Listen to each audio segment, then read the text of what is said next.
ಕಾವೇರಿ ಹೋರಾಟದಲ್ಲಿ ಭಾಗಿಯಾಗದೆ ವಿವಾದದಲ್ಲಿ ಸಿಲುಕಿದ್ದ ನಟ ಯಶ್ ರೈತರ ಸಮಸ್ಯೆ ಚರ್ಚೆ ಮಾಡಲು ವೇದಿಕೆಯನ್ನ ಕಲ್ಪಿಸಿಕೊಡಿ ಅಂತ ವಿಡಿಯೋ ಅಪ್ಲೋಡ್ ಮಾಡಿದ್ರು. ಪಬ್ಲಿಕ್ ಟಿವಿ ಯಶ್ಗೆ ವೇದಿಕೆಯನ್ನ ಕೂಡ ಕಲ್ಪಿಸಿಕೊಟ್ಟಿತ್ತು.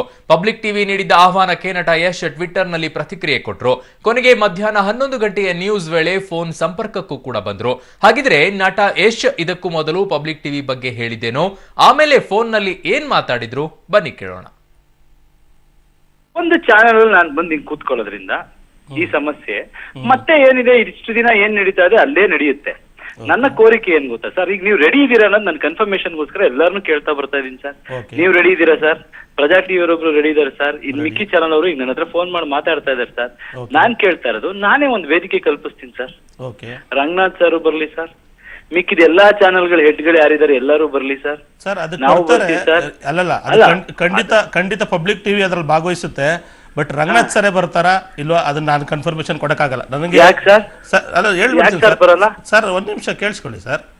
ನನಗೆ ಸಂಪಾದಕೀಯ ಮಂಡಳಿ ಪರವಾಗಿ ಮಾತನಾಡಕ್ಕೆ ಒಂದಷ್ಟು ಹೇಳಿದ್ದಾರೆ. ಇಂತಿಂಥ ವಿಷಯಗಳು ಒಪ್ಕೊಳ್ಬಹುದು ನೀನು ಅವ್ರು ಕೇಳಿದ್ರೆ.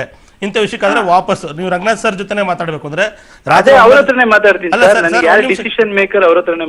ಅದಕ್ಕೆ ಸರ್ ಅದಕ್ಕೆ ನೀವು 11 ಗಂಟೆ ಕಾಲ್ ಮಾಡ್ತೀನಿ ಅಂದ್ರು ಮಾಡ್ಲಿಲ್ಲ ಅಂತ ಆಗ್ಬಾರ್ದು ಅನ್ನೋ ಒಂದೇ ಕಾರಣಕ್ಕೆ ಬಂದೆ. ಎಷ್ಟು ಬರ್ತಾ ಇಲ್ಲ ಅಂತ ಆಗ್ಬಾರ್ದು ಅಂತಾನೆ ಮಾತಾಡ್ತಾ ಇದ್ದೀನಿ. ಈಗ ರಾತ್ರಿ 9 ಗಂಟೆ ಹತ್ರ ಮಾತಾಡ್ತೀನಿ ಸರ್. ಈಗ 9 ಗಂಟೆಗೆ ಮಾತಾಡ್ಬೇಕಾ? ಮಾತಾಡ್ತೀನಿ. ರಾತ್ರಿ 9 ಗಂಟೆಗೆ ಬಿಗ್ ಬುಲೆಟಿನ್ ಅಲ್ಲಿ ರಂಗನಾಥ್ ಸರೇ ಇರ್ತಾರೆ. ತಗೊಳ್ಳಿ ಸರ್, ಮಾತಾಡ್ತೀನಿ. ಅವಾಗ ಮಾತಾಡಿ. ಟೈಮ್ ವೇಸ್ಟ್ ಮಾಡೋದು ಬೇಡ. ಮಾತಾಡ್ತೀನಿ. ಅದಕ್ಕೆ ಅವರೇ ಡಿಸಿಷನ್ ಮೇಕರ್ ಆಗಿರೋದ್ರಿಂದ ನೀವು 9 ಗಂಟೆಗೆ ಮಾತನಾಡಿ ಅಂತ ಕೇಳ್ಕೊತೀವಿ. ಅಲ್ಲ, ಯು ಆರ್ ಡಿಗ್ನಿಫೈಡ್ ಆಗಿ ಬಿಹೇವ್ ಮಾಡ್ತಿದ್ದೀರಾ.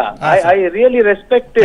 ನೀವೆಲ್ಲೂ ಯಶ್ನ ಪರ್ಸನಲ್ ಅಟ್ಯಾಕ್ ತೇಜೋವಧೆ ಮಾಡೋದಕ್ಕೆ ಟ್ರೈ ಮಾಡ್ತಿಲ್ಲ. ನಿಮ್ಗೆ ಅರ್ಥ ಆಗ್ತಿದೆ ಕನ್ಸರ್ನ್ ಏನು ಅಂತ. ಬಟ್ ಒಂದು ಪ್ರೋಗ್ರಾಮ್ ಮಾಡಿದ್ರಿ ನೀವು, ಯಶ್ನ ನೀತಿ ಪಾಠ ಅಂತ ಒಂದು ಪ್ರೋಗ್ರಾಮ್ ಮಾಡಿದ್ರಿ. ಡಾಕ್ಟರ್ ರಾಜ್ಕುಮಾರ್ ಅವ್ರ ಹೆಸರು ಹೇಳಿ, ರಾಜ್ಕುಮಾರ್ ಅವ್ರು ಕಾವೇರಿ ಹೋರಾಟದಲ್ಲಿ ಹೆಂಗಿದ್ರು, ಯಶ್ಗೆ ನೆನ್ಪಿಲ್ವಾ ಅಂತ ಒಂದಷ್ಟು ಪಾಯಿಂಟ್ಸ್ ನೀವು ಕೇಳಿದೀರಾ. ಆ ಪಾಯಿಂಟ್ಸ್ಗೂ ನಾನು ಆನ್ಸರ್ ಮಾಡ್ಬೇಕಲ್ವಾ ಸರ್? ಪ್ಲೀಸ್ ಸರ್, ಅದಕ್ಕೆ ಬನ್ನಿ ಅಂತ ಕೇಳಿದ್ವಿ. ಇಲ್ಲ ಬೇರೆ ವೇದಿಕೆ ಈಗ ನನ್ನ ಜಾಗದಲ್ಲಿ ನಿಂತು ಯೋಚನೆ ಮಾಡಿ. ಓಕೆ ಸರ್, ನಾನ್ ಕೇಳ್ತಾ ಇರೋದು, ಈಗ ನಾನು ಒಬ್ಬ ಇದಕ್ಕೆ ರೆಡಿ ಆಗಿದ್ದೀನಿ. ನನಗೆ 20 ಫೋನ್ ಕಾಲ್ ಬರ್ತಿದೆ. ಬರೋ ಎಲ್ಲಾ ನ್ಯೂಸ್ ಚಾನೆಲ್ ಗಳಿಂದ ಎಲ್ಲರೂ ಫೋನ್ ಮಾಡ್ತಾ ಇದಾರೆ. ಓಕೆ, ಎಲ್ಲರೂ ಫೋನ್ ಮಾಡಿ ಕೇಳ್ತಾ ಇರೋದು ಏನ್ ಗೊತ್ತಾ? ನಮಗ್ ಬನ್ನಿ, ನಮ್ ಚಾನಲ್ ವೇದಿಕೆ ರೆಡಿ ಇದೆ, ನಮಗ್ ಬನ್ನಿ. ನಾನ್ ಹೇಳ್ತಾ ಇರೋದು ಅದರಿಂದ ಪರ್ಪಸ್ ಸಾಲ್ವ್ ಆಗಲ್ಲ. ನೀವೇ ಬನ್ನಿ ಅಂತಿದ್ದೀನಿ. ನಾನೇನ್ ಹೇಳ್ತಾ ಇದ್ದೀನಿ, ನೀವೇ ಬನ್ನಿ ಸರ್, ಎಲ್ಲರೂ ಕುತ್ಕೊಳ್ಳೋಣ ಒಂದು ವೇದಿಕೆಯಲ್ಲಿ. ನಿಮ್ದು ಎಲ್ಲಾ ಚಾನಲ್ ಲೈವ್ ಪ್ರೋಗ್ರಾಮ್ ಕೊಡಿ, ಎಲ್ಲರೂ ಲೈವ್ ಟೆಲಿಕಾಸ್ಟ್ ಮಾಡಿ. ಯಾವ್ದು ಸತ್ಯ ಯಾವ್ದು ಅಕಸ್ಮಾತ್ ಯಶ್ ಅಲ್ಲಿ ಸ್ಟಫ್ ಇಲ್ಲ, ಇವನ್ ಮಾತಾಡ್ತಿರೋದ್ರಲ್ಲಿ ಏನು ಇಲ್ಲ ಅನ್ಸಿದ್ರೆ ಅವತ್ತಿಗೆ ನನ್ ಲೈಫ್ ಎಂಡ್ ಆಗಿ ಹೋಗ್ಲಿ. ಇಲ್ವಾ, ಏನೋ ಮಾಡ್ತಾನೆ ಇವನು ಅಂತ ಅನ್ಸುತ್ತಾ? ಜನಗಳಿಗೆ ನಿಜವಾಗ್ಲೂ ನನ್ ಬಗ್ಗೆ ಇವನು ಕಾಳಜಿ ಇದೆ, ರೈತನ ಬಗ್ಗೆ ಕಾಳಜಿ ಇದೆ, ಮಾತಾಡ್ತಿದ್ದಾನೆ ಅನ್ಸುತ್ತಾ? ಜನ ಸಪೋರ್ಟ್ ಮಾಡ್ತಾರೆ. ನೀವು ನನಗೆ ನೋಡ್ತೀರಾ, ಯಶ್ ಓಕೆ ನೀವು ಮಾಡ್ತಿರೋ ಕೆಲಸ ಕರೆಕ್ಟ್, ಇದನ್ನ ಹಿಂಗ್ ಮಾಡಿ ಅಂತ ನನಗೊಂಚೂರು ಗೈಡ್ ಮಾಡಿ, ಬನ್ನಿ ನುಗ್ಗೋಣ. ಇಲ್ವಾ, ಹೋಗ ಯಾಕೆ ಸೈಡ್ಗೆ, ನೀನ್ ಏನ್ ಮಾತಾಡ್ತಾ ಇದೀಯಾ, ನಿನಗೆ ಚೂರಾದ್ರೂ ಪ್ರಜ್ಞೆ ಇದೆಯಾ, ಚೈಲ್ಡಿಶ್ ಆಗಿ ಬಿಹೇವ್ ಮಾಡ್ಬೇಡ ಅಂತ ಹೇಳಿ ಮುಗ್ದೋಗ್ಲಿ ನನ್ ಕತೆ. ಯಶ್ ಅನ್ನೋ ಒಂದು ವಾಯ್ಸ್ ನಿಂತೋಗ್ಲಿ. ಇಲ್ಲ, ಆ ವಾಯ್ಸ್ ದೊಡ್ಡದಾಗಿ ಬೆಳೆದು ಕರ್ನಾಟಕದ ಮೂಲೆ ತಲುಪಿ ಆ ರೈತನ ಸಮಸ್ಯೆ ಏನಿದೆ ಆ ಸಮಸ್ಯೆ ಪರಿಹಾರ ಆಗುವಂತ ಒಂದು ಕಾರ್ಯದ ಕಡೆ ನಿಲ್ಲಿ. We agree sir. ನೀವು ನಮ್ ಬೆಳಕು ಪ್ರೋಗ್ರಾಮ್ ನೋಡಿರ್ಬೇಕು ಅನ್ಕೋತೀನಿ. ನಿಮ್ಮ ಪಬ್ಲಿಕ್ ಹೀರೋ ಪ್ರೋಗ್ರಾಮು ನೋಡಿದೀನಿ. ಪ್ರತಿಯೊಂದಿನೂ ಸಾಧನೆ ಮಾಡಿರೋರ್ನ ತೋರಿಸ್ತಿರೋದು ನೋಡಿದೀನಿ. ನೀವಷ್ಟೇ ಅಲ್ಲ, ಪ್ರತಿಯೊಂದು ಚಾನಲ್ ರೈತರ ಪರ ಕಾಳಜಿ ಇಟ್ಕೊಂಡು ಕೆಲವು ಪ್ರೋಗ್ರಾಮ್ಗಳು ಮಾಡಿದೀರಾ, ಸಾಧಕರ ಬಗ್ಗೆ ಪ್ರೋಗ್ರಾಮ್ ಮಾಡಿದೀರಾ, ಎಲ್ಲರೂ ಮಾಡ್ತಾ ಇದ್ದೀರಾ. ಬಟ್ ನಾನ್ ಹೇಳ್ತಾ ಇರೋದು, ಒಗ್ಗಟ್ಟಲ್ಲಿ ಮಾಡಿ, ಒಗ್ಗಟ್ಟಲ್ಲಿ ಮಾಡೋಣ. ಆ ಧ್ಯೇಯ ಆ ದಿಕ್ಕು ಇವತ್ತು ಆಗ್ತಾ ಇಲ್ಲ, ಒಂದಾಗೋಣ. ರೈತರ ಸಮಸ್ಯೆ ನಿಮ್ ಜೊತೆ ಚಿತ್ರರಂಗದ ಎಲ್ಲಾ ನಟರು ಬರ್ತಾರೆ ಅಂತ ನಾನು ಭಾವಿಸ್ತೀನಿ ಸರ್. ಚಿತ್ರರಂಗದ ಒಗ್ಗಟ್ಟು ನಾವು 100 ಸಲ ಪ್ರೂವ್ ಮಾಡಿದ್ದೀವಿ.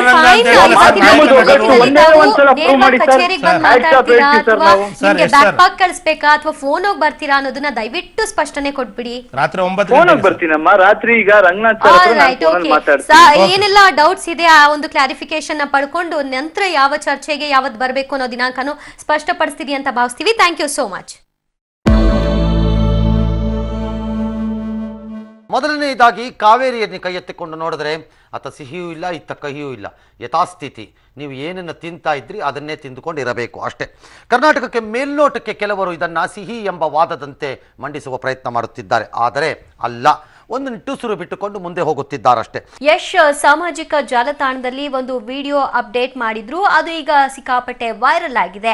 ಅದು ಅವರು ಮಾಡಿದಂತಹ ಪ್ರಶ್ನೆಗಳು ಮಾಧ್ಯಮಕ್ಕೆ ಅವ್ರು ಮಾಡಿದಂತಹ ಪ್ರಶ್ನೆಗಳೇನು? ಯಶ್, ನಿಮ್ಮ ಒಂದು ಸವಾಲನ್ನ ಪಬ್ಲಿಕ್ ಟಿವಿ ಸ್ವೀಕರಿಸಿದೆ. ರಾಗ ದ್ವೇಷವಿಲ್ಲದೆ ವೇದಿಕೆಯನ್ನ ಕಲ್ಪಿಸ್ತೇವೆ, ಬಂದು ಚರ್ಚಿಸಿ, ಅದಕ್ಕೆ ಡೇಟು ಟೈಮ್ ಅನ್ನ ನೀವೇ ಫಿಕ್ಸ್ ಮಾಡಿ.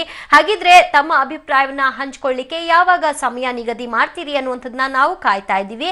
ನಿಮ್ಗೆ ಪಬ್ಲಿಕ್ ಟಿವಿಯಿಂದ ಸವಿನಯ ಆಮಂತ್ರಣವನ್ನು ನಾವು ಕೊಡ್ತಾ ಇದ್ದೀವಿ.